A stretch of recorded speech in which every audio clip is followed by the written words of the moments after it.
Ran, what's your understanding of the current crisis? Hi, Gabriela. Well, first of all, I have to say that the loss of life is very saddening in Israel all across the board. But there is only one actor to be blamed for it, and that's 100% Hamas terrorists that operate from Gaza, that have chosen to interject themselves into the internal Palestinian arena and to try and compensate for what they see as their loss of opportunity to grab hold of power in the Palestinian arena by attacking or bashing Israel. It's a known tactic that they've been using for many years now because they have nothing to show for their audiences or their population.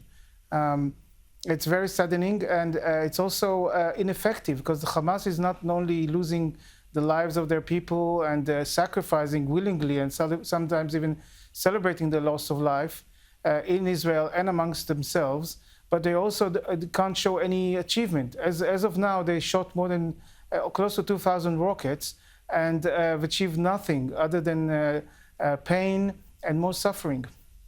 What is their strategy? What's the strategy of Hamas? They started firing rockets initially. Why would they do this if they knew that there would be a military response from Israel?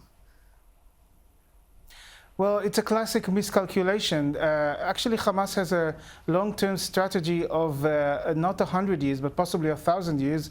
And in their religious point of view, at some day in the future, like the Crusaders, all Jews or Israelis will just vanish. But of course, reality is very different.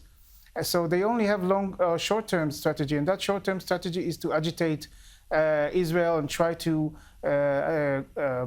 talk to the lowest common denominator, which is sort of the defense of Jerusalem, because they know they have nothing else to sell. And the strategy is to get attention. After wasting all the money that have been given from the Qataris and from European agencies on weapons, on attack tunnels, they are not taking care of their own population. They're trying to extort more money and to extort more attention this way by attacking Israel and killing civilians. How did this current crisis erupt? Was it over Israeli evictions in East Jerusalem? Well, the issue of Sheikh Jarrah, the real estate and also ideologically charged dispute there is not important. It is somewhat important, but it all started because Abu Mazen, the leader of the Palestinian Authority, Mahmoud Abbas, wanted to impress the Biden administration and called an election in the Palestinian territories and in Gaza. And what happened is that he understood that very quickly, because he's so corrupt and again a failed leader, he's going to lose these elections to Hamas. So he had to call them off. And Hamas understood that they're going to lose their opportunity to grab power through the elections.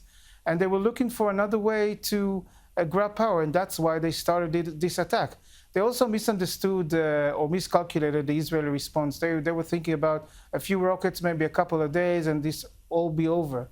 But they misunderstood or don't understand that the Israeli public had had enough of these 20 years of rockets and terror attacks, which are unacceptable to any nation. And Israel has now long-range military plans, and they are taking down the high and mid-level command chain of Hamas, destroying their huge ammunition depots and their infrastructure, the terror infrastructure, their bank chains, whatever. And Hamas is going to pay is paying a huge price for that mistake. What does Hamas hope to achieve?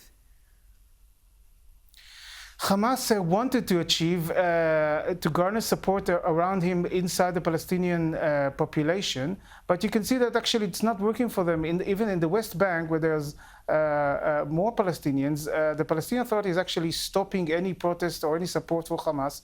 They don't get any support from that side of the Palestinian population, and also not in Gaza. You can see people in Gaza actually very scared and very agitated because Hamas has dragged them yet again to a useless, from their point of view, useless round of attacks on Israel, which leads nothing. If they were hoping to get more support, more reconstruction, more attention, more power, they are about to be very disappointed because that's not the way you achieve anything with Israel nowadays, of course. Ran Porat, appreciate your time.